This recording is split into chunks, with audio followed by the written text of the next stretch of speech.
Good morning to all the participants and our resource person, Dr. Shankar Pandey. Dr. Shankar is an associate professor and head of the Department of Journalism and Mass Communication at Surendranath College for Women, Calcutta. He completed his master's and PhD in Journalism and Mass Communication from the University of Calcutta. He is a member of Board of Studies at number of universities, colleges in India. He has presented papers at a number of international conferences from USA and many European countries. He has earlier worked as a senior journalist with the Asian Age, also an editorial board member of international journals. He has published over 50 refereed articles in popular journals. At present, working on international project on journalistic role performance and another UGC project in media literacy. His research interests including news framing, elections, social media, and so on. He is an expert in the area of data journalism, data analysis, usage of statistical softwares, data mining, many upcoming areas. Today, he is with us for the discussion. I welcome Dr. Uma Shankar for this session. Please, Dr. Uma, you can start now. Thank you, Dr. Arul, for this fabulous introduction. Thank you. I'm really very happy that this FDP has taken shape like this, and I guess this is one of the first or second times that we are able to talk to our colleagues on this particular topic. Yes. So I'm extremely happy to talk about that. And as we know that in FDPs like this, we are all colleagues, so we are sharing our experiences, and I would love to get questions or whatever, any observations, opinions, or whatever as we go along, because as we know, this is a very important area these days. So I will have it in 2 or 3 places, because at the end of the day, FDP is also about how to take it to classes, how to take it to our curriculum, or how to introduce it into our regular journalism. And we have a lot of visual communication in Chennai as well. So all those places, how we can incorporate all these things, so that would be the idea. So I will, the first part of the thing will be a background to data journalism. And then, there are 3 basic areas of data journalism. One is about how do you access data, where do you get data from? And then, what are the analytical tools that we have? And finally, how do we present that? So I'll try and make it as useful as possible. So I'll start off with the presentation right now.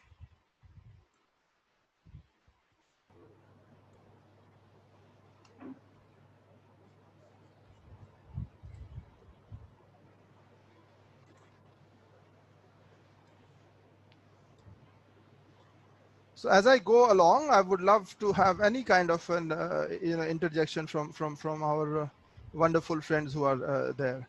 I know most of you, I could see your names, and hopefully we'll have a very interesting interaction as we go along. Before I start about data journalism, I'm sure some of us would have had would have participated in one of our discussions earlier. So many of those things might seem very repetitive at front, but I'll try and make it or I'll try and not to repeat what I've always been saying in my data journalism talks for the last few months. So this is a very important observation about journalism as such, and C.W. Anderson has been talking about different kinds of different areas of journalism, and one part of it is what are the boundaries of journalism. And in this particular book, Apostles of Certainty, which is basically about data, etc., he says that journalism basically makes 2 incredible claims. Not 2, one is incredible, one is fairly modest. Its job is, if we come to think of it, its job is very, very modest. It just has to report the news of the day as quickly as possible. All the other things, come later. The crux of it is that it simply has to report the news of the day very quickly. So as such, it's not a very, it's not a very huge thing that it has to do, but the assumption that goes beyond it, the assumption that journalism possesses methodological techniques to objectively parse social reality, this is a very incredible assumption to make. This is even, a very, a very strong epistemological claim to make, that it has the exact right tools which helps it measure what is social reality, or to find out what is social reality. And this is where, this as we say, this collision between these two things, one incredibly modest claim that it just has to do this simple thing like reporting the news of the day quickly, and this incredibly wide-ranging assumption that it makes, that it has the tools to find out what is reality all the time. And that's if you come to think of it, it's a very important claim to make, because every time when somebody watches the news, or every time somebody consumes a journalistic content, that assumption is always there in the background, that that the newspaper or the news outlet has the exact tools to find out the social reality. To establish these truth claims, this is again from Anderson, and from a lot of work that we see on narrative journalism. To establish these truth claims, journalism has adopted a technique known as narrative journalism, where it uses the tools of literary fiction. It's not literacy, it's literary fiction. All those exquisite detail and the story structure, the character, the problem and resolution, so that these truth claims are established in this news story form. So whenever this news story form goes out to the consumers, when it goes out to the readers, when it goes out to anybody who's consuming news, this form itself is a tool which establishes the truth claims. When because this again is it has its roots in this the concepts of literary fiction and all that. I'm not going to get into details of the narrative storytelling and all that, but suffice it to say that this narrative structure is a very important form to establish that, okay, this is the truth. Whenever a new story comes out, it's regarded as true, because the format in which it is presented is something which establishes this truth claim. As I said, there are a lot of claims to that. I'm not going to get into the details, but if it is in a story format in which it is, all the characters are very, put out in detail, and all these forms are put out in detail, that is a form in which it's very understandable to the readers. Now I'll just go back a little bit, because it's a class of or because we're dealing with our colleagues, so I can even go and talk back about another typology of journalism here, and that typology was by Mollarch and Lester. It was in 1976, and he gave it three different kinds of news. If you are the one who's promoting the news, and you are also the one who's responsible, or who's putting out the event, if it is of that form, that is known as a routine news. If the news is performed, or if the event is performed by somebody and it is promoted by somebody else, it is known as scandal.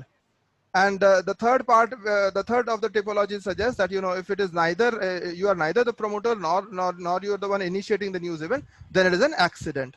So this is the three form news structure, and the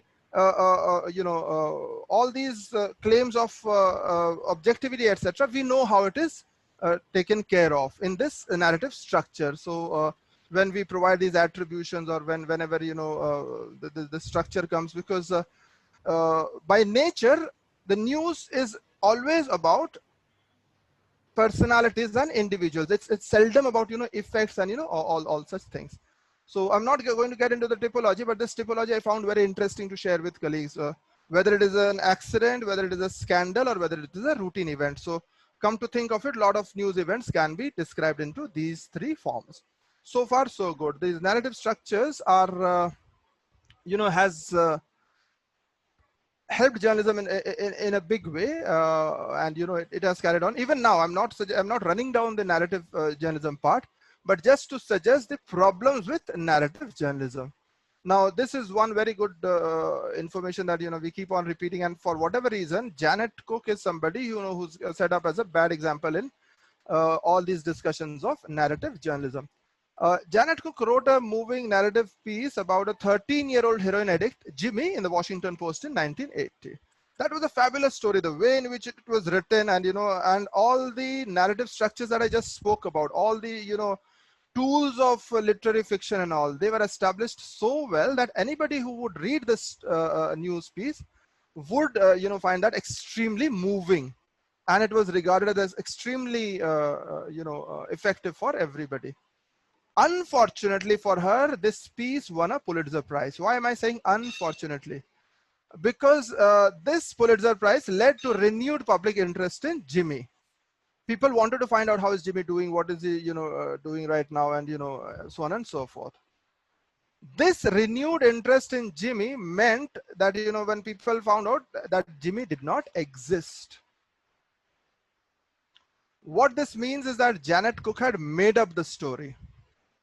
This narrative structure was so beautifully used that that a fictitious character was created, and people found that very interesting. It was found extremely useful for all the people who read it, and they found it very moving, and it was so effective that it went on to win the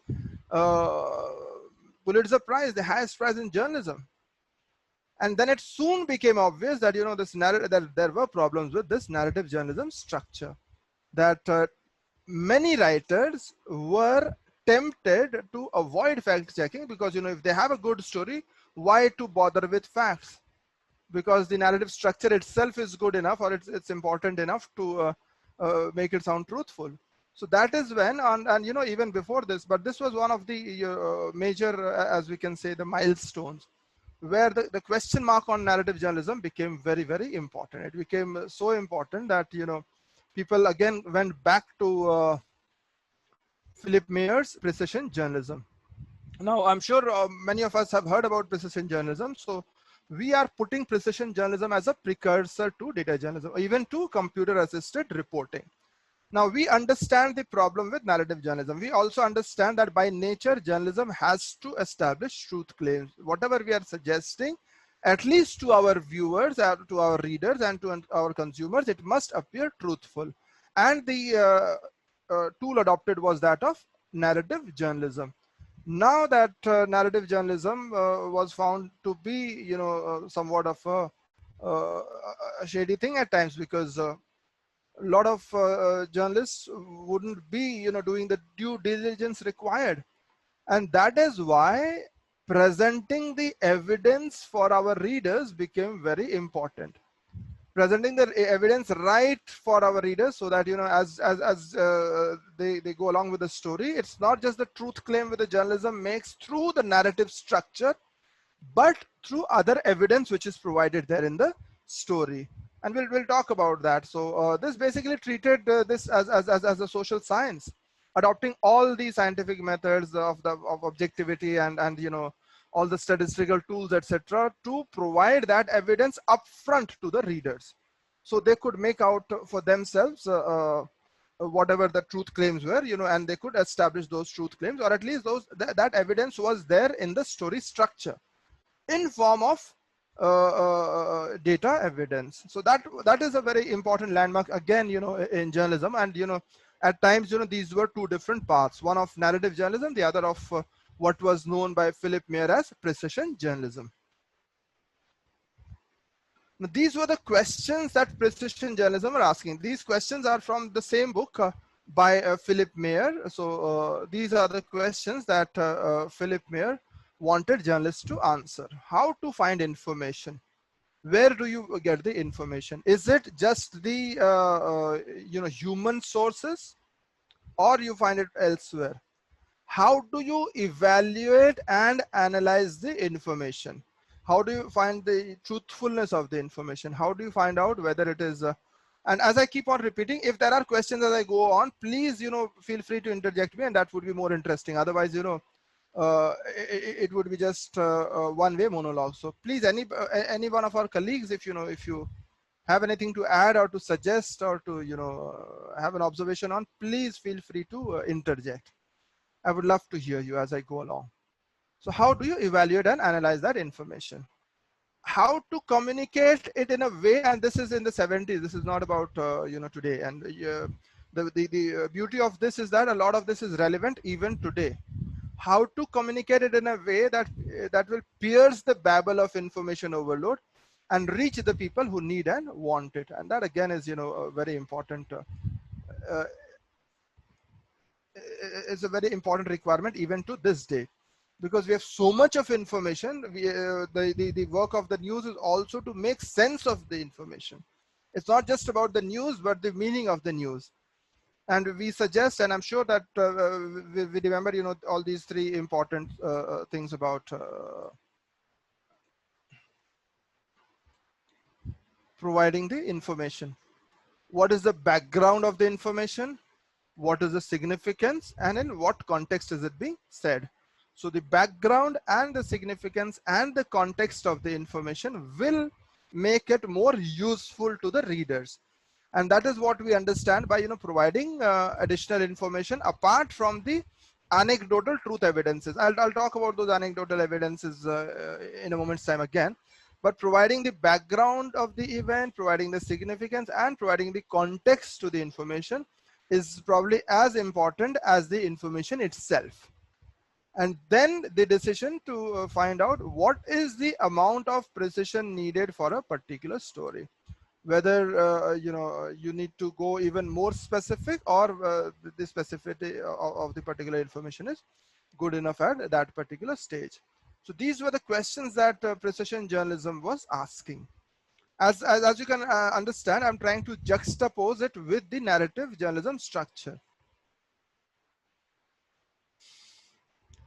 This is a very favorite data of mine, and I keep on repeating that again and again. So this is the amount of data. These days it's even 44 trillion gigabytes of data. That's about 44 zettabytes.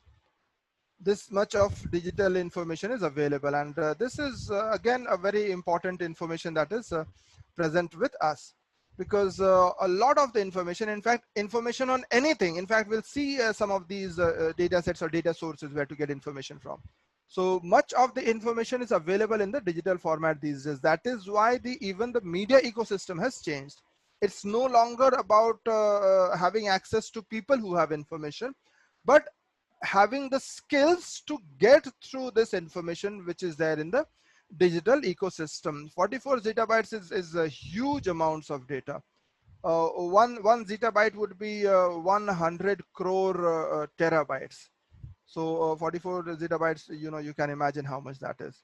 And that would be, this is again, from one of those data journalism perspectives, that this 44 zettabytes on DVDs would be long enough to circle the earth almost 55 times. So if we have to explain how much a zettabyte actually means, that if you put all the information on DVDs, and if we put it on a stack, then that stack will be long enough to circle the circumference of the earth 55 times. So that is the amount of data which is available to us. And that is why all these concepts of data science or data mining or even data journalism is probably more important or as important as every kind of journalism.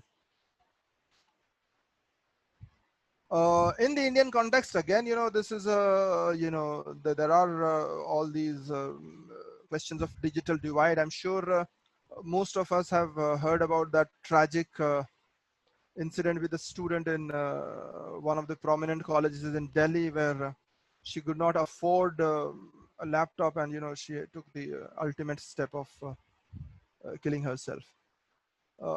At the same time, this is from again the National Survey Organization of 2018. This just suggests that there is still a lot of huge section of our population who do not have access to all the information that I just spoke of. All this 44 trillion gigabytes of data, etc. This is something that is available to a very small section of the people. So if you see this particular figure, and this is from 2018 because this is the latest figure that is available as of now. So rural male, it's about how much? If you see this, it's just a little between 15 and 20%. It's the urban male, which is about less than 40%. So this is the or less than 45%. So this is the limit. This is the so that also means that 55% of the urban males, they cannot use internet, or they don't know how to use the internet. So this is about computer. Again, this figure did not consider smartphones as computer, but again, that would change it somewhat, but not to the extent that is required. So we can safely say half our population is not able to use the internet, or more than half of the population is not able to use the internet. So that information disorder is already there, or this kind of a digital divide exists, and we have to live with that. And all this data that we are talking about is about people who have access to internet, who have access to computers, who have access to smartphones these days, and who know how to make use of that information. So with that caveat, I'll now go on to talking about first of all the information asymmetry, and then how to go about with data journalism. So let me just again recount what I've spoken of till now. We started off with the claims that journalism makes, and what the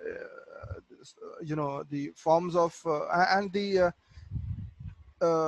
format and the structure that journalism employs to establish those claims, because those truth claims are at the heart of journalism.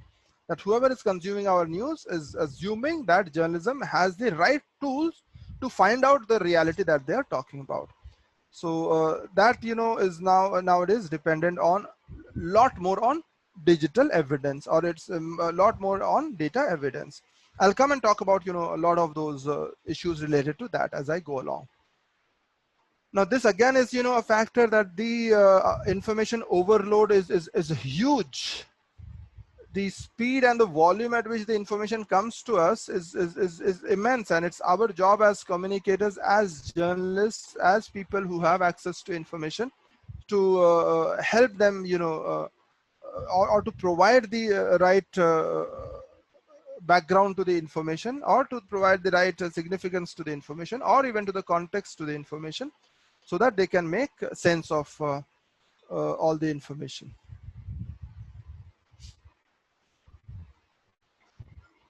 I'll just stop here and just go back a little, and try and talk about a very, very important thing, especially for our classes, and especially for people who are being introduced to journalism or to data journalism. Now, one of the problems of data journalism is that the ones that we get to hear about is about high technology, maybe even about big data at times. It's about tools which are slightly not in the grasp of the common students, or maybe even the common reporters, or common communicators. Now that is very, very important to understand, that if we as a class, as a classroom communicator, or even as somebody who's trying to kind of promote data journalism, if the outcome is something which is far beyond, then of course people will not be interested. If we do not give instant not gratification, but if we don't see provide this instant motivations, that okay, these are things which can be done right now, right here on your computer, with the information available, and we can spring out stories from there. So that's a very, very important thing to suggest. Now, just another anecdote, and this is there on various platforms as well. One of the biggest data journalism stories over the last few years has been that of the Panama Papers, and we all of us know that it involved over 500 reporters from over 80 countries, over 100 organizations, and they brought out about 5,000 stories from those Panama Papers. Even that kind of information was just 2.4 terabytes. It wasn't it wasn't huge information, just 2.4 TB. So even Panama Papers was about information which was not huge, or which is not something that we cannot deal with on our computers or with the systems that we have. If we have to talk about big data, if I have to explain what is big data in very simple terms, of course there are elements to it, but if I have to talk about big data, it is some amount of data which is beyond the processing capacity of our individual computers, or it has so much of information that maybe 1 or 2 or 3 computers cannot handle. So a lot of the machine learning imperatives are done on cloud computing, maybe on Google Cloud or in many other such cloud applications. But for our journalism, for our students, for our everyday stories, we do not require big data. Just knowledge of the spreadsheet techniques and some of the data accessing techniques, which I will just talk about in a moment's time. We can use that on an everyday basis, and we can talk about stories, or we can bring out stories more regularly. So one of the benefits of data journalism is that it allows us to go beyond the anecdote, because when we are talking of the regular narrative structure, we are basically providing anecdotes from people. It could be an eyewitness, it could be an official source, it could be any other source. Again, to go back to the typology of journalism that I was talking about. Now we all know that journalism is or for whatever reason, everyday journalism is divided into this beat structure. We have very senior journalists here on the panel, so I'm sure you know that. But the point is that when all these everyday journalism structures are divided on this bureaucratic system, if I may call that, of beats, the problem is most of the times you depend on official sources for information, and that again in present day journalism is not a very good thing to do, to depend only on official sources for all your information. And that is a problem of our journalism structure, that it is divided into beats where you have to talk to officials, and that is where you get your information from. If you are on the crime beat, of course you have to talk to all the DCs and the SPs and all these people for information. If you are on the health beat, you have to talk to all the medical superintendents and all those people. So at the end, these are the people whose attribution is very, very important for us to establish truth claims, and that's an easier way also, because they have that kind of as we say, acceptability, that information is regarded as true. So narrative journalism or the pre-data journalism period basically is about evidence which is anecdotal or which is about official statements. It is just that, nothing beyond that. So it's about anecdotes. Data journalism allows us to go beyond this anecdote. We can seek out information beyond just official statements, etc. It can we will talk about that, where are the story structures, how things compare to last year, what's gone up, what's gone down, what is least, etc. And I'm sure that some of these Excel techniques, and we have to and this is again one thing that we have to keep on emphasizing, that when we started journalism, I did journalism about 2 decades back. I worked in the Asian Age for a few years, and for us, there were many people who were not very comfortable with using the Microsoft Word then, or even the Quark Express, which was so important then. The word processor was a very important technique to know during our journalism days, maybe 2 decades back. These days, it's much beyond that. You need to have a knowledge of spreadsheet techniques as well, and that is what we have to start in our journalism classes as well. Teaching our students about simple spreadsheet techniques of trying to analyze information on Microsoft Excel or Google Sheets, or anything similar to that. So it can be about looking at these story ideas.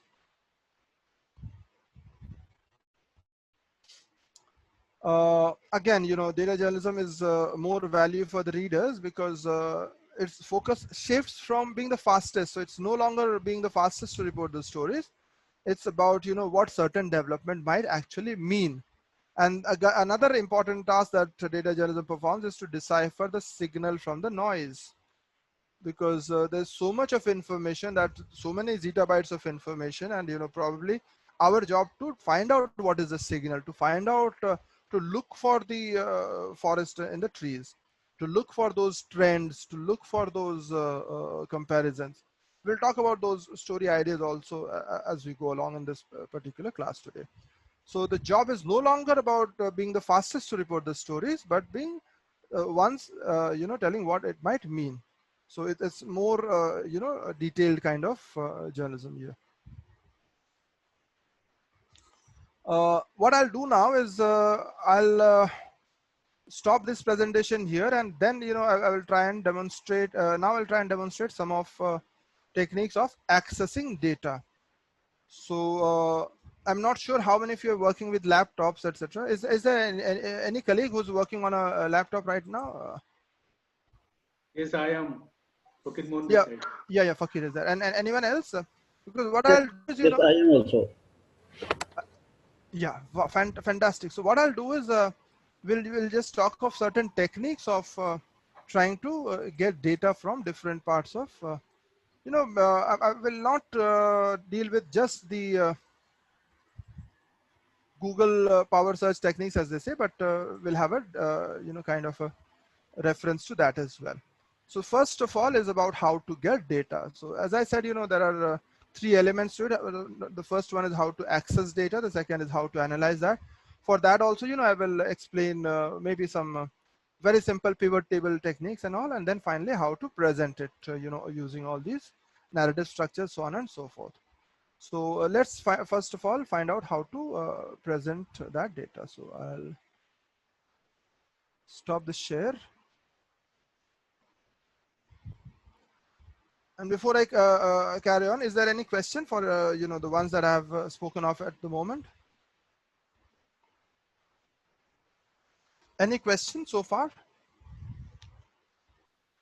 As we were discussing about the traditional way of collecting data or collecting information for our stories, basically in bit reporting, when we send our reporter to different people, basically here source are your people, those who provide you the information. But so far as sources of information for a story is concerned, I think we have three different sources. So one is your stored source, that what information you have gathered with you with in previous years or till date, how much information you are having, and how you can retrieve those information for your story, how you are using.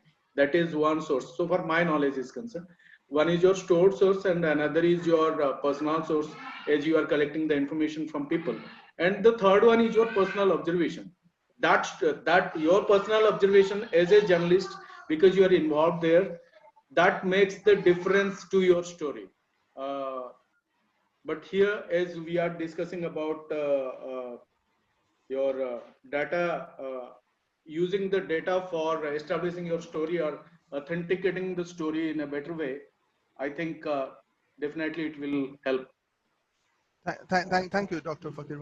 So it's we are treating data as a source and as a tool.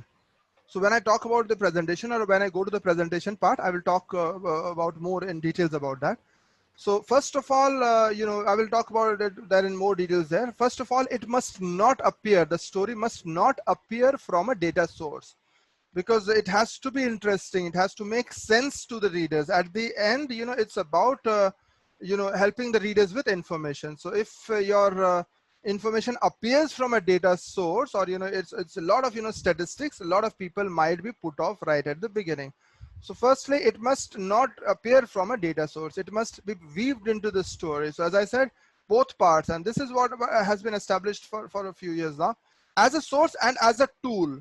So the first part that I have spoken of right now is using data as a tool to, support the observations that we already have, or support the official information that has already come out, so on and so forth. And the second part is using it as a source itself to find out the story, to find out the comparisons, to find out the relative growth, or to find out the trends, etc. And I'll talk about those story ideas also after I finish this section over accessing data. So data is used as a source and as a tool. And before we begin, again, another very, very important thing, that the data to be used with the same kind of skepticism as we would treat any other source with. So just like the human sources that we had, and all of us know that a reporter was a good reporter if he had very good sources. If he knew people with information, then he was a very good reporter, and that is what reporting was all about chatting up people about those personal relations. This will always be there, but a lot of information nowadays is also available upfront. So it's not about information which people were planning to give you or not give you, because this data journalism, as I suggest, is we are talking about the very initial part of it. It will go on to machine learning and to other stages as well. I'll just maybe have a few lines to talk about machine learning as well as we go on. So it's using it as a source and as a tool, and also using it with the same kind of a skepticism. And that is why there's a concept known as data biography that we keep on talking about. So I'll talk about that as well as we go on. So these are just very simple tools of accessing data, which I'm going to talk about.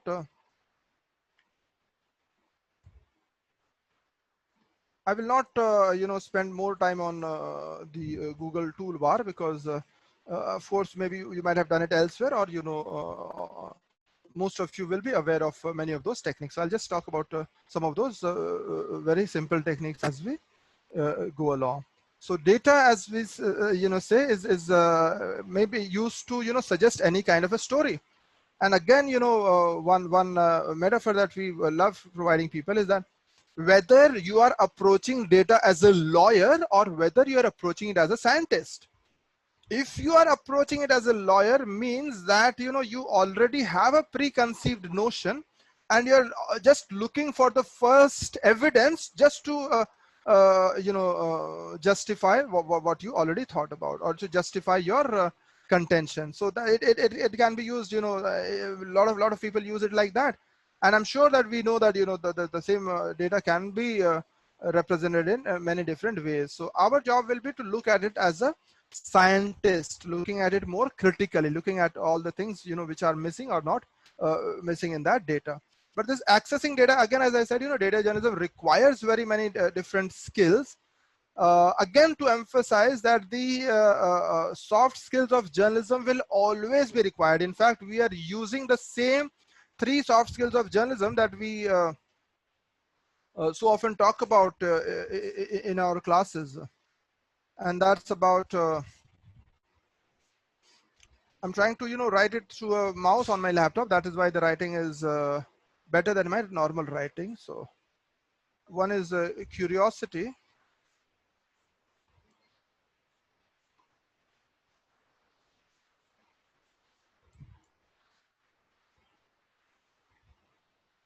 creativity,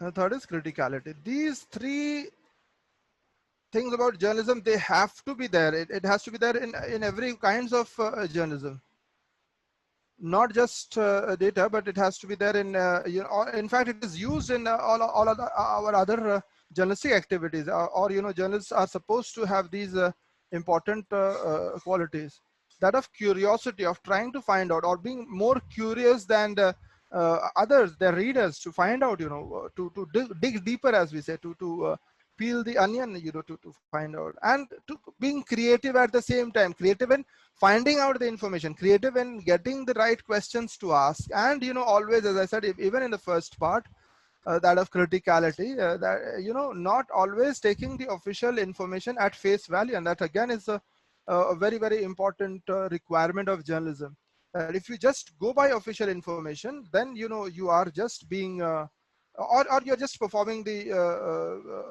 job of maybe a public relations professional. You are not doing the job of job that is required of you as a media person, of being you know, critical in an objective sense, not, you know, just for the sake of it. So again, with these three very important background information, accessing data, you know, has to involve these things, or every kind of data journalism presupposes that people are applying these important journalistic skills. You know, it's not about just pressing the right button or whatever, because at the end we are also looking for associations, so on and so forth. And if you do not get the right associations, then probably that wouldn't be too very useful. I'll very quickly talk about firstly, you know, the 2 or 3 important elements of Google search that we use in data journalism, and then 1 or 2 simple Google Sheet techniques to extract data. I will also talk about, you know, how to use RSS feed to get regular headlines onto your Google Sheet on a regular basis. In fact, I will share the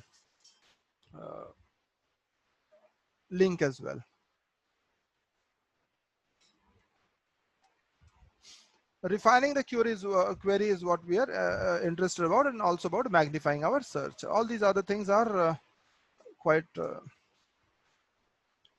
using exact phrases within inverted commas. I'm sure all of us are aware of that. Not asking Google a question like we would ask that, what is the temperature in Delhi today, or whatever, things like that. You know, just putting in the right words there. Again, as I said, this is about, you know, telling our students mainly, or, you know, people who are starting off with data journalism, how the singular and the plural makes sense. At times, you know, this minus thing works very often. If it is not a hyphen, then, you know, this minus thing would you know, help us refine our query. As I said, you know, I'm not going to spend a lot of time on Google search only, but this is one area. Using the OR operator, or using the you know, this slash operator, again, this is there. Database searching, again, you know, you can put it out onto our if we can refine our search onto a particular area. This is again quite simple. This is what is more important for our work that we do. By using the file type extension, so if, for example, I search COVID in India, file type :XLSX or file type :CSV, then all the information that I'll get is about, do you want me to show it on a Google screen, or, you know, this is enough? It needs to be on Google screen. Okay, Google okay, screen. okay, Google okay. screen, please. Okay. The only point is that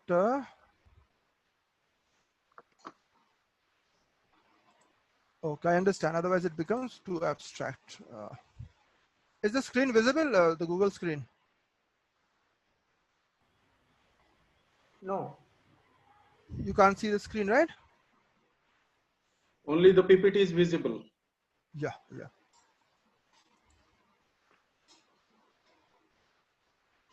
Yes, we get so used to, you know, using Google Meet more often these days. So anyway, so is the screen Now we visible are now? able to see. Yes, yes. Yes. Okay, We are able okay. to see. So one very simple thing is to, you know, use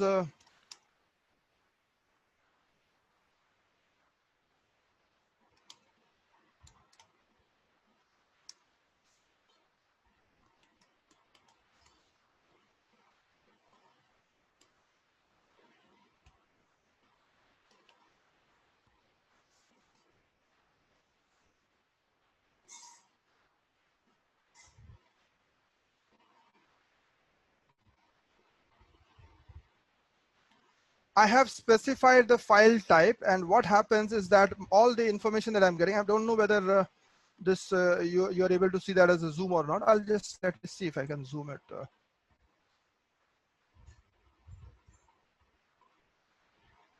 This is my search where I have specified the file type. Can you see that, or do I need to zoom it more? It's visible.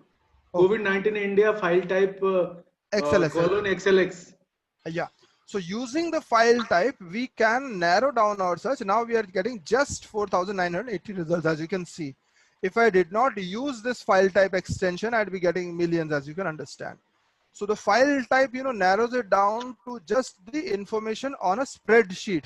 XLSX, as you know, is a spreadsheet format. So if I, press onto that, I will be able to download a Excel file from there.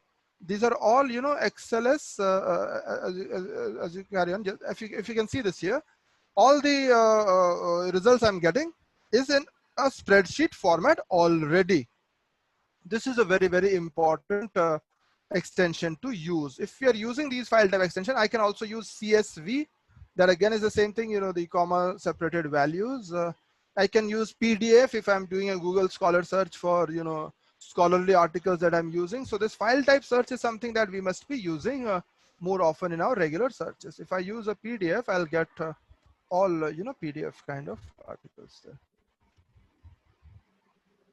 Now, as you can see, there are a whole lot of PDFs compared to XLSX. XLSX was just the data in a structured format. I'll talk about structured and non-structured data a little later, but now I'm getting all PDF articles. So using the file type extension is a very important tool to know. We can use it as a CSV format also. So using all the important elements of Google search is important. I can use it as CSV also. Now I'm getting it all as raw data. Just 873 results. So if I want to narrow down our search, it's better to go down to that file type extension, as I said. So I'll go back to the presentation again. I'm sure if you use, you can just download that in a structured format.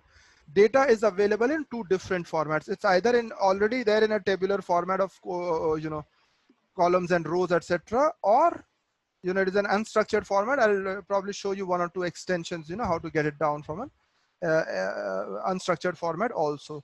Fortunately for us, there are many of these agencies and activists working across the world, and we do not need to know computer coding to scrape data, as they say. So that scraping is done by many tools. I will talk of some of these tools as I go along.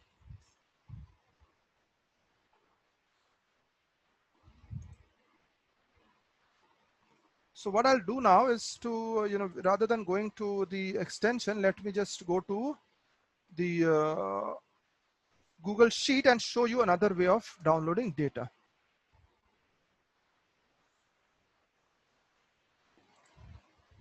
Just give me a moment's time. Let me open a Google spreadsheet.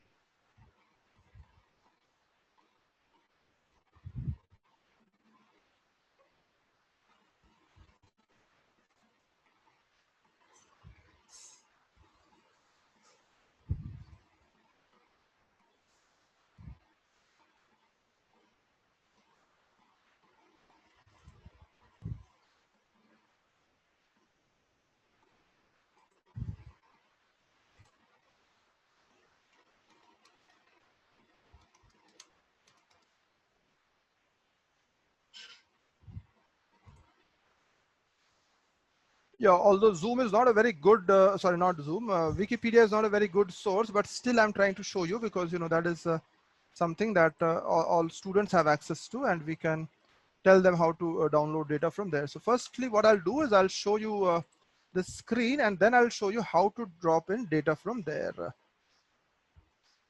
So let me,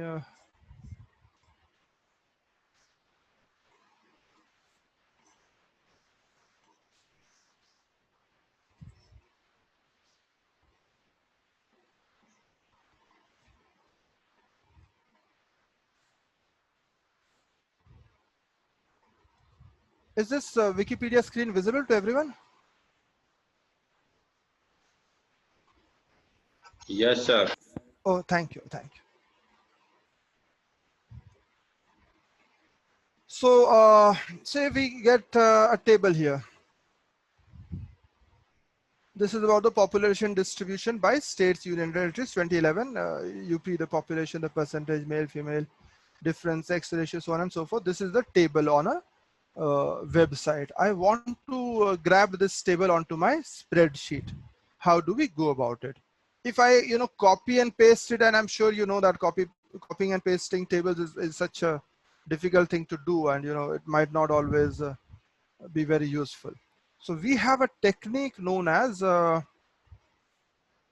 is this spreadsheet visible to you? Yes, sir. Yes, It's sir. visible. Thank you so much.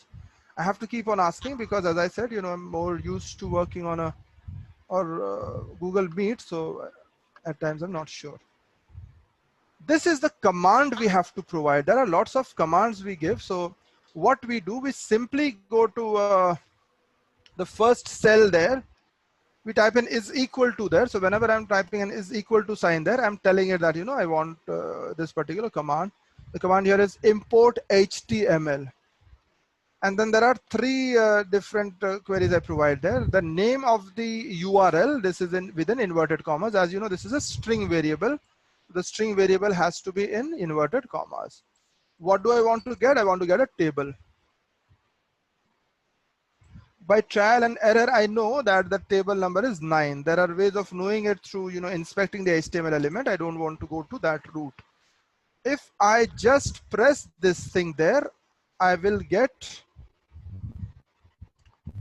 this particular table. The table that I just showed you, that table is now available to me on a spreadsheet.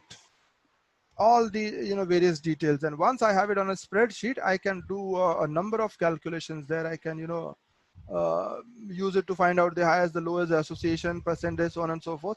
The analysis part I will try and show you on Excel. That is why I don't want to put a lot of give a lot more time over here. So this is another way of getting data right onto our spreadsheet, because at the end I want to draw some information there, which is, and we'll talk about what stories are important in data. So right now I'm just concentrating on how to get in information there. So is equal to import HTML. I don't know whether there's a chat box. It is a chat box. Actually, everybody is writing here in the chat box. Okay. So can I? Is that visible or it is not visible? Yes, the spreadsheet is visible here. And the is the chat box visible or no? Your chat box is visible. Okay. I can't. You have to click on the chat box.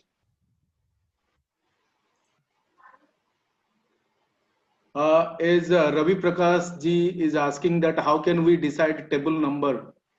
Right. So what we basically is, as I said, you go back to the, I'll show you. That's where the trial and error comes in.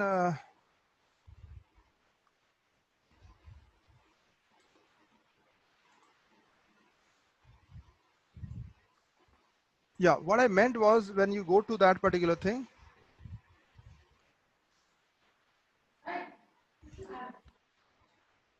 you have to, as I said, you have to go to that trial and error. The first one, the second one, the third one, we go on, and then we decide third, fourth, fifth, sixth, seventh, eighth, ninth. Did you see the tables? They are in order. This is the first, this is the second, this is the third, this is the fourth, this is the fifth, this is the sixth, this is the seventh, this is the eighth, and this is the ninth. Is that clear? Yes, it's clear. Okay, thank you so much. So as I said, there will be some trial and error because we are using such simple techniques to do this. Another technique, not for these tables. There are other techniques of getting it on tables. I'll show you it on the PPT because we'll be running out of time because we just have another half an hour left. So I just don't want to put in all the effort here.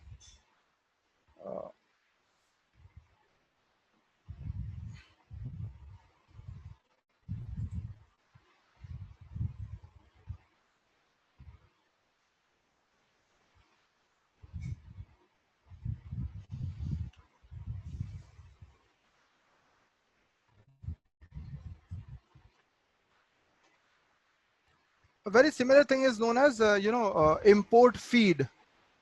As you can see, I'm getting the top 100 headlines of Hindu today, and it has It also has about November 12 because there aren't 100 headlines for today as yet. And it will update itself regularly. It is there on your spreadsheet. You just need to open your spreadsheet, and every day you can get this information on your spreadsheet itself, because one of the advantages of using this, import HTML or import feed here is that if anything changes on the website, you do not have to reflow it. It's linked to the website. That is why it will update itself on its own. So a very important technique to know. So if I use this import feed option there, there are various, this is a really simple syndicate. It's known as RSS. So if you use that particular feed, you can get headlines on a daily basis, and it will keep on updating itself on a daily basis. If I open it tomorrow, it will have 14th November. If earlier it was 12th November, so you can still get a lot of stories about 12th November. So the same thing, import feed, RSS feeds, they have different kinds of commands there. So for Hindu, its service is equal to RSS. Let me show you for Times of India and Indian Express, it is something different. So they have different ways of providing information about their RSS feeds. Can you take a blank spreadsheet and import any of the new feed? In fact, this is what we have done. Okay, just take this. Okay, I took this because there is an equal mark before import feed. So do you have to write there? Yeah. Write equal also. But let me just, as I said, I'll just take a blank one. No problem.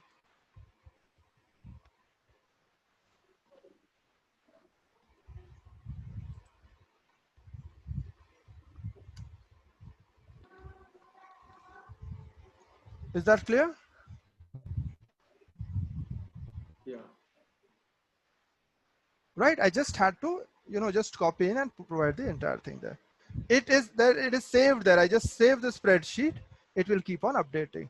Generally, what I do in my classes is that, I paste all these things in the chat box, and I make the students also do it as I go along, so they can also see it for themselves. Right. So it's not like, that only we are presenting. Can you please copy the same link in the chat box? Okay. Yeah. I was trying to find out where was the chat box. I couldn't. As I said, we have had a lot of issues with. Okay, just a second. Thank you. Yeah, I've just put in there.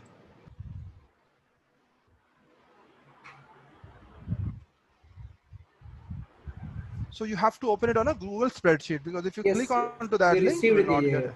Yeah. Thank you. I can share it for the same thing again. Just a second. Give me a moment's time. I can also provide you for the import HTML also. In fact, I can provide you for. I tried in Google Sheet and got the same. Thank output. you, sir. Thank you. Fabulous. That is what is required. Very good. Thank you for the question.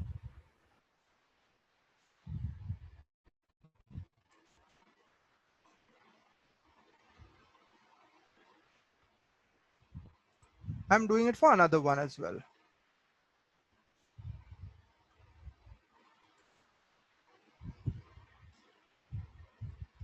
This is for Indian Express. You want me to share for the import HTML also? I'll do that.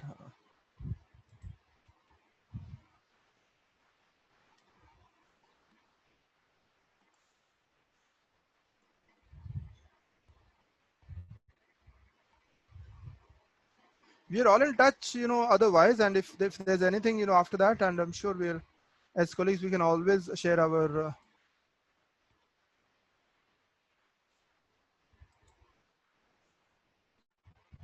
opinions after the class as well.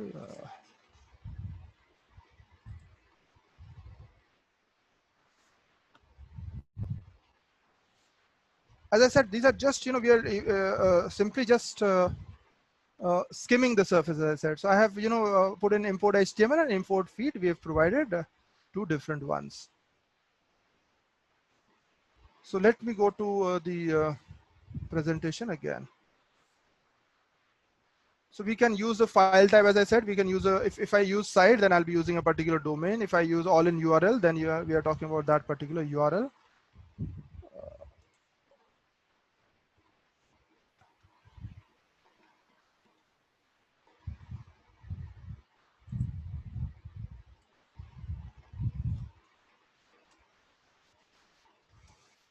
We can also use this define function and compare functions.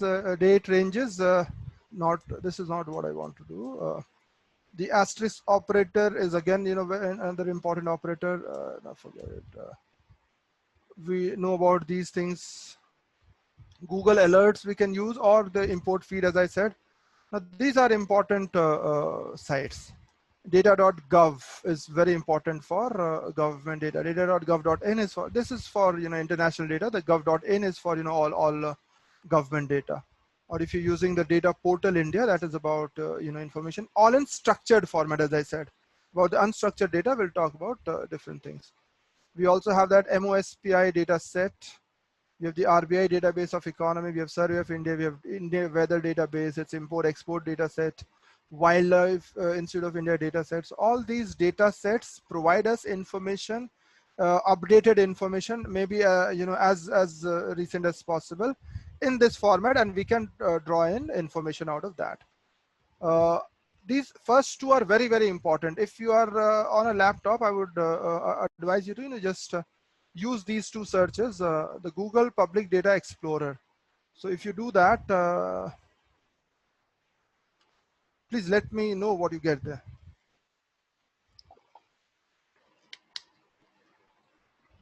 So rather than using the entire Google, search bar, we are using the Public Data Explorer or the dataset search.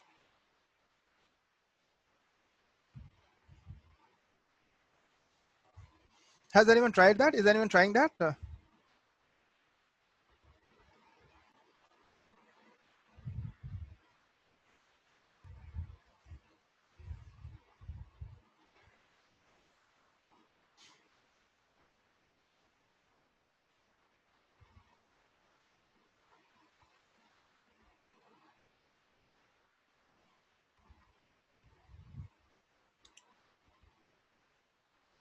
Shall I wait for someone to, tell me about this, or shall I carry it forward?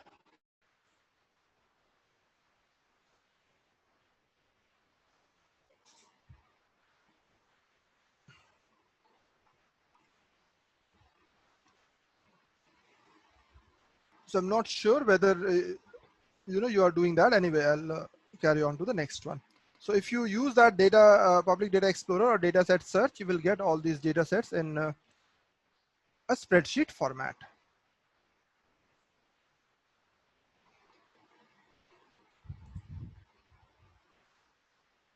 Somebody started using the annotation function. I don't know, or by mistake it might have happened. So I've showed you this import HTML function already. There's another function known as import data, roughly a similar thing, importing data in a tabular format onto your spreadsheet. Import feed, I just showed you. In fact, I shared this on your chat box as well to show you about how this spreadsheet thing works. I will show you one of those things. In fact, two of these things. I'll try and show you the data miner and the outwit on how to take in at times unstructured data from the internet. These are Chrome extensions, and using these extensions, we can download data from the internet as well. And we also have the table capture extension. So just let me stop this here and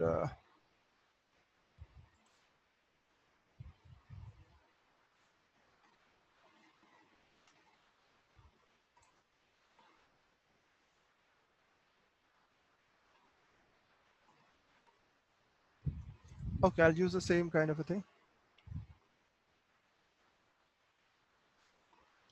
Is this drop down visible to you, the one on the right, or can you see only the screen?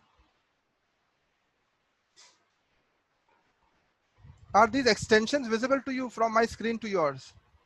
No, only the PPT is visible. Oh. Only PPT, sir. Only PPT. Okay. Now on Google Meet we have a full window option. I don't know, we don't have that option here. So what I'm talking about is so what I'll do here is I'll just take you to the extension and maybe try and show you there. I was searching in Google the Google Public Data Explorer.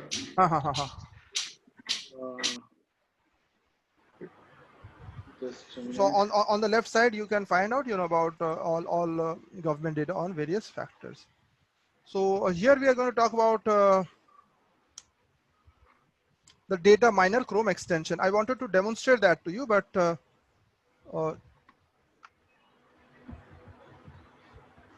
miner Chrome extension. As you can see, it is already on my Chrome.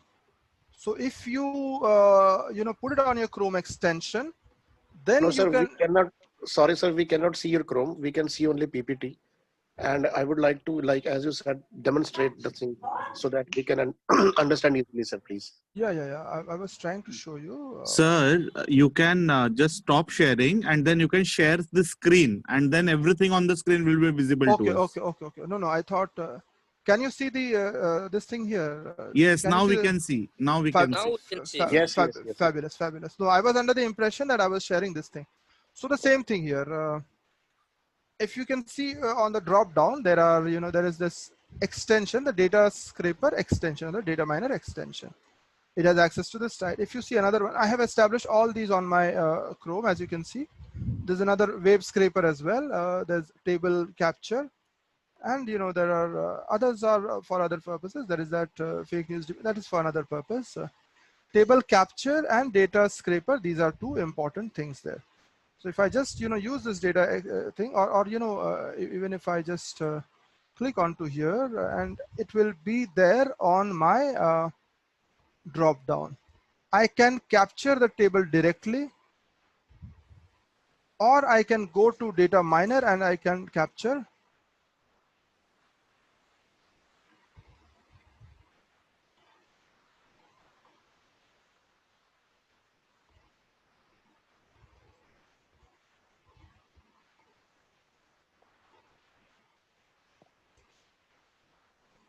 Generally the tables will come down there and you can just download from the table.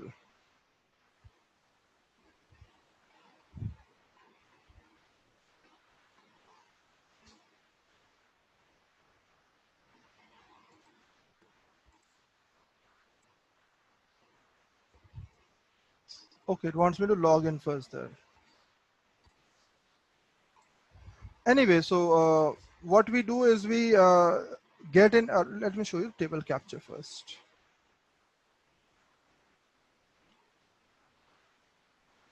We get it here onto this particular extension there, and from here we can download it as, if you can see the down thing here, there we can download it as a Excel sheet here, or as a CSV sheet here, or as maybe even on a database.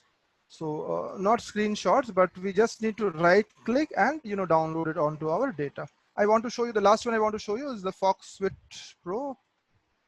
These are the two extensions you can download, and you can just play around with that. Just right click, get data.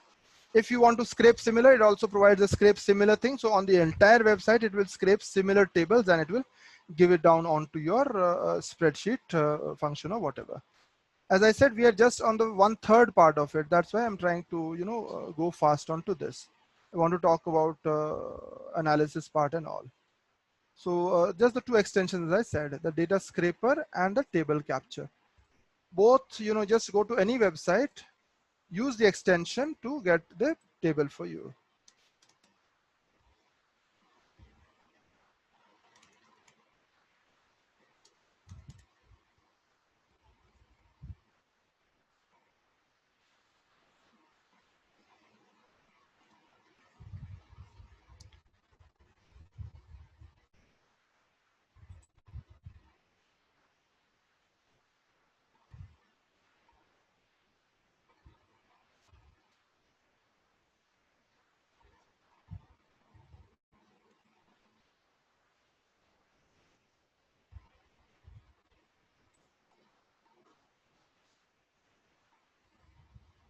So this is how we select a table and we get the table onto our table capture format here.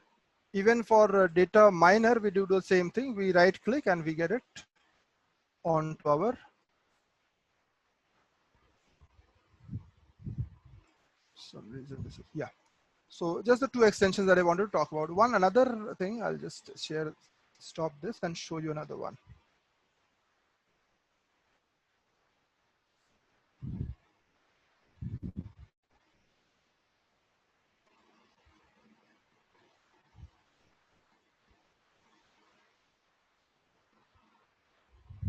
The one that I want to show you is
anyway, let me go back to the presentation.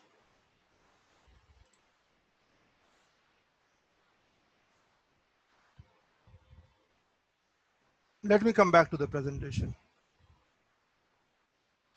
So I'm just repeating the same thing that I just repeated a moment back. These are the data sources. These are the public data sources. I wanted to show you Outwit Hub from my computer. It is taking a long time to download, so I'm not showing you right now. But Outwit Hub is something that you download on your computer. Maybe at the end, if I get it back, I'll show you again. There are web scraping techniques also. I'm not going to spend more time on that, but I have showed you about how to use data miner. And there is this Outwit Hub. You know, you can use the lighter version, the Outwit version. You can use it on on your computer. After this presentation, at the end, I will show you how Outwit can be used to scrape data from the web, from any site. The Outwit Lite, the free version, allows you 100 different links. If you pay for the pro version, you can get thousands of it. Fakirji has already spoken about the Public Data Explorer and the dataset search. These are very simple tools to download data in an Excel format.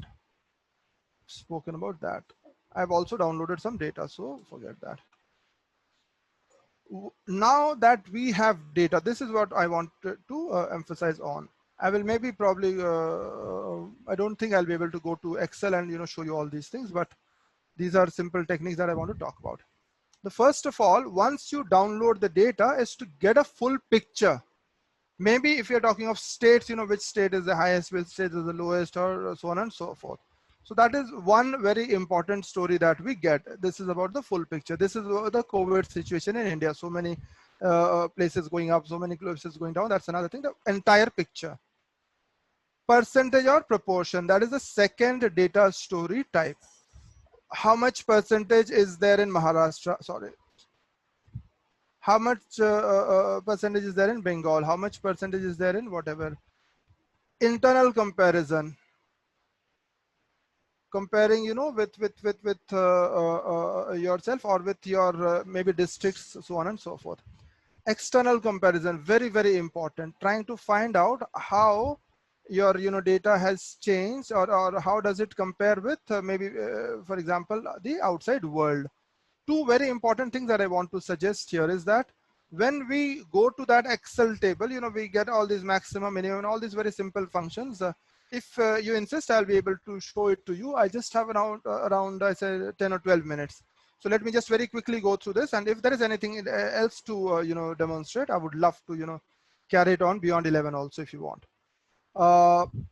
When we get it there, there are 2 or 3 very, very important things. First of all, to look for trends, whether it is rising or whether it is falling. So if it is rising, that trend is a very, very important story.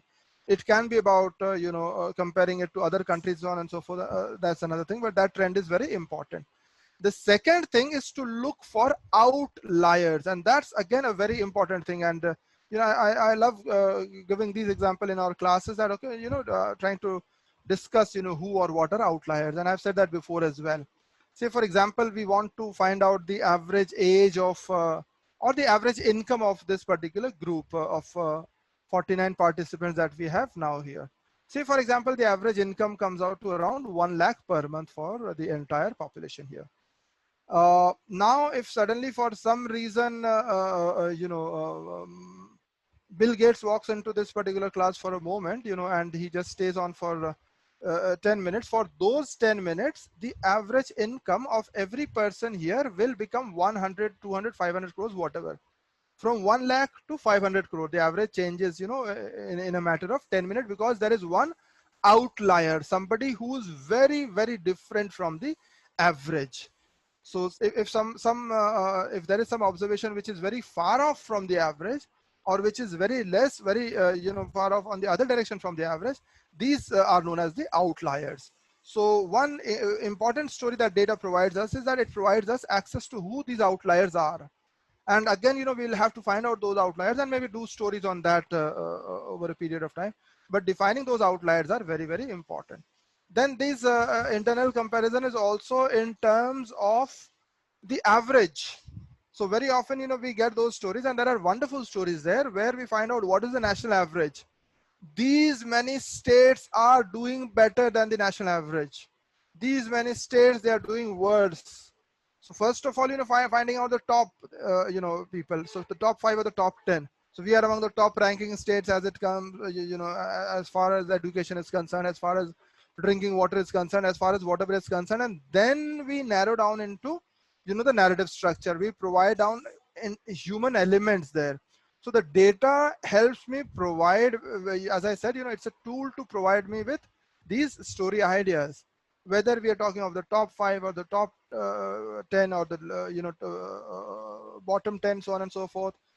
The change over time, how has it gone over, changed over time? Also as league tables, comparing maybe 4 or 5 places, that this is how it stacks up.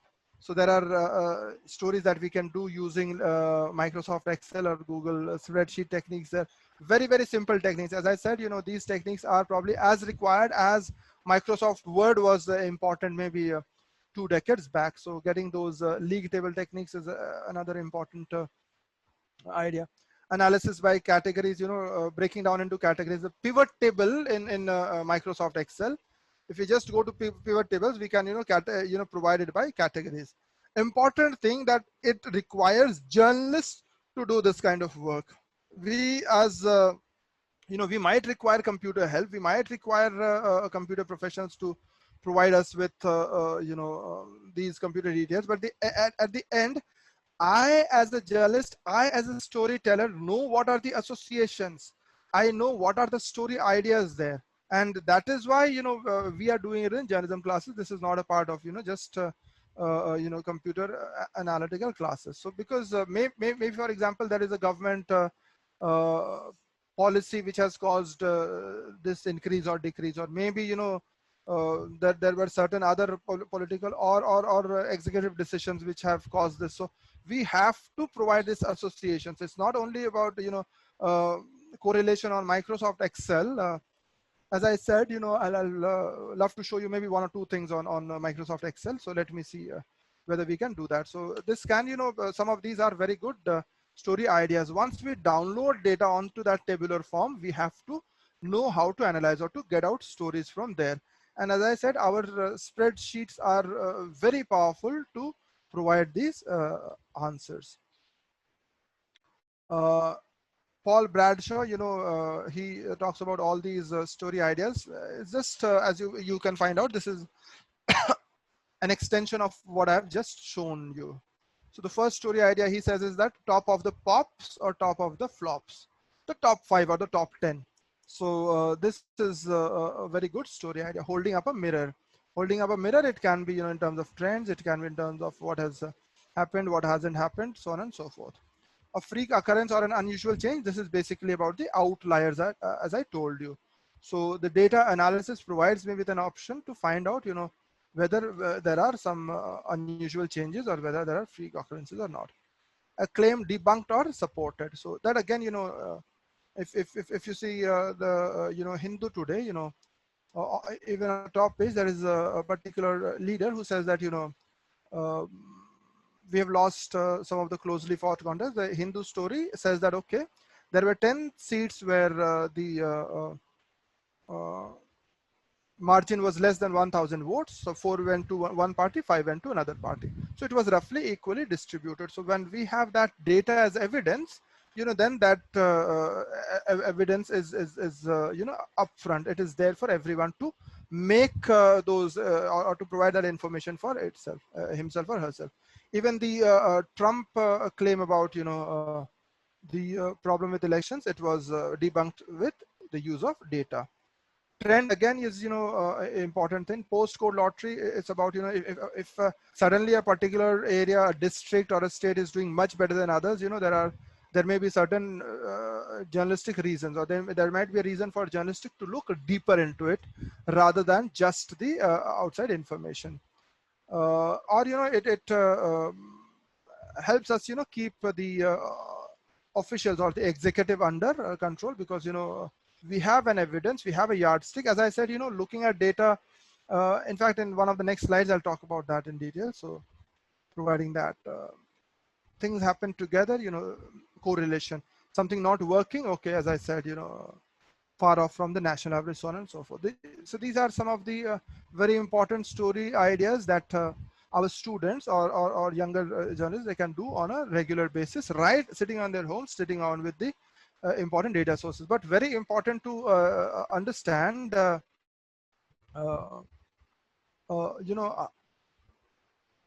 how to use that particular data. Because the same data, as I said, can be used by people to come at very, very different results. For example, as I said, it can be used to set in or to kind of help the official narrative also at times. So you'll have to see it more as a scientist, not as a lawyer, to look out for evidence for what you already believed in. And at the same time, it's about finding out where the data comes from. That's why putting it under the same stringent conditions. Everything, just because these are numbers, does not mean that they are let me see whether what are the alternative stories that might be consistent. So even if that's why we say empowering our students and younger journalists is important, because very often a lot of this official information is in form of data also. So you have to be creative and thinking of what are the alternative stories that might be consistent with the data, and what other story could explain this, and what is it that the data is not telling us. So we have to look at the data set as an exercise in imagination as well. So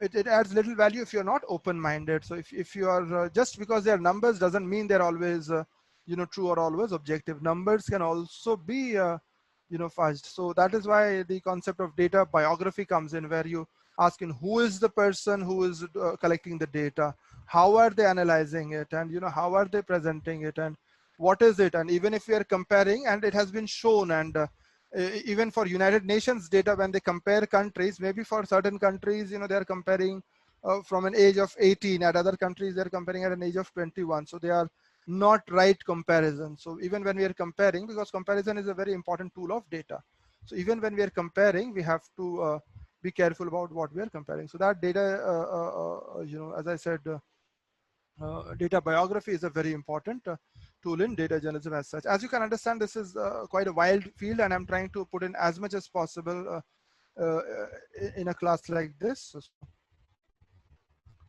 A very important tool these days is using the Google Data Studio, and that's easily available. That is free. It helps you to look into this is almost like the pivot table format that is on Excel. So you just draw in data, and you get it in these different forms from which you can as you can understand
லைன்ல இருக்காரு அவரு?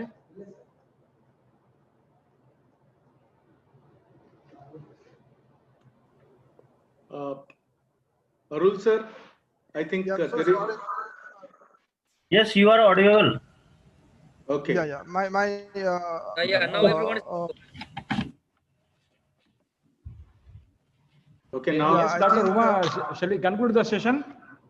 yeah, yeah. I'm about to conclude. So my Wi-Fi just went off, so I'm Shankar? now on hotspot. Yeah, yeah. Can you hear me? Yeah. Yes. You are audible. Okay. Yeah. Do you want to continue or shall we conclude it? No. I think, yeah, I'm just at the end of it.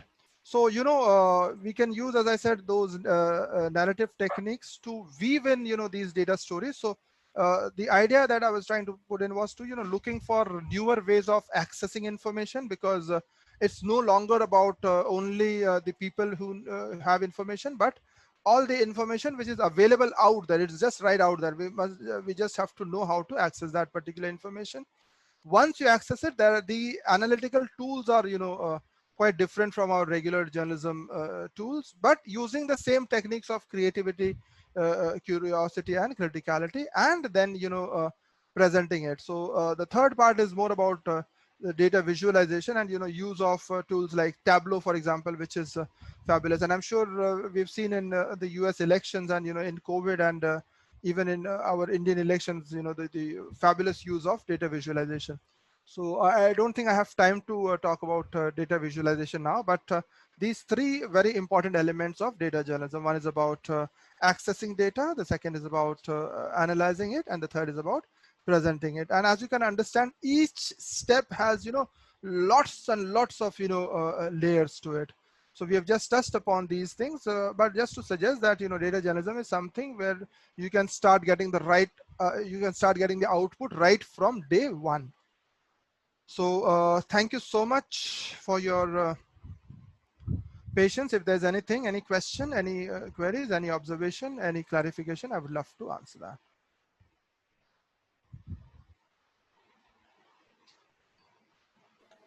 This subject needs more sessions.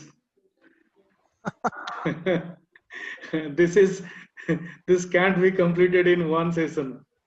No, so at least 5 sessions, but I don't think we can No, have actually, Dr. Fakir, I think so. We must have a full day workship for the same, so that we can do hands-on practical training side by side. Of course, And I would love to, bhai. And as you can understand, I've been spending time on data journalism since 2015. So we went on to an exchange program in the United States in 2015, and it was there we found out how all these things have worked. And later on, we went on adding that, and I'm so happy that you find it relevant and interesting. Yes. I'm also trying to as I said put some of these things on a website. So I'm trying to put up a personal website, and I also have small YouTube videos on and off. So we'd love to thank God that the universities now we are on holidays. No, that is the reason why we could attend the class. USP sir, I have one question, sir. Hanji Trishu ji. Sir, do we have any kind of apps with reference to getting information or learning these all things? Is there any app with reference to same? There's a wonderful website called Journalism-Dr.Uma, and it has fabulous resources there. And there are at times they have those MOOCs from Night Center. Night journalism, Night Center. There's some wonderful MOOCs there, and I've done some of that. And then there are some techniques that we have to, as Dr. Arul will remember, when we were planning this thing. So one of the things that I was thought was maybe introducing R in a class like that, but probably it would be too technical. So we have a lot of options. We have we can go to the Python route also. So many of you know that I've been trying to learn some of these things over a period of time. So it's just as you get into it, you realize that there are so many things that you can do that. Even machine learning is just a form of applied statistics using computers. So there are so many options, and I'm sure that we have to make it yeah, I have a small YouTube channel. I've uploaded 3 or 4 things on the communication research. I'll share it with you. Sure, sir. Sure. Let me see if I can share it right away. Today I plan to put one on. That's basically for scholars and maybe colleagues also. So what we do is we try and put in studies, research things there. So let me see if I can. I think Dr. Arul is saying something. Yeah, USP sir. I think. Please, carry on. Yes, nothing. Next session will start at 11:30. Now the session time is over. We can, if you want, you can take another 5 minutes. Then we will conclude. No, I think I should not come in the way of the next session. Yes, I should. Thank you. It will be very unfair of me, especially. Yes. Thank you again. We'll meet again. I'm sure there are lots and lots of places. So most of you are there with me on Facebook or WhatsApp or whatever. We can carry this discussion on later. So thank you, Dr. Arul, for this fabulous opportunity. Thank you, Uma Shankar. I thank you of me and our Anna University. Thank you once again. We will meet again soon. Thank you. Thank you very much. I'll take your leave, everybody. Thank you, everyone. Thank you, friends. Thank you, sir. Thank you, sir. Thank you. Thank you very much. Thank you. Thanks a lot. Thank you very much. Thank you. Participants, the next session will start at 11:30. Okay, sir. Thank you. Thank you.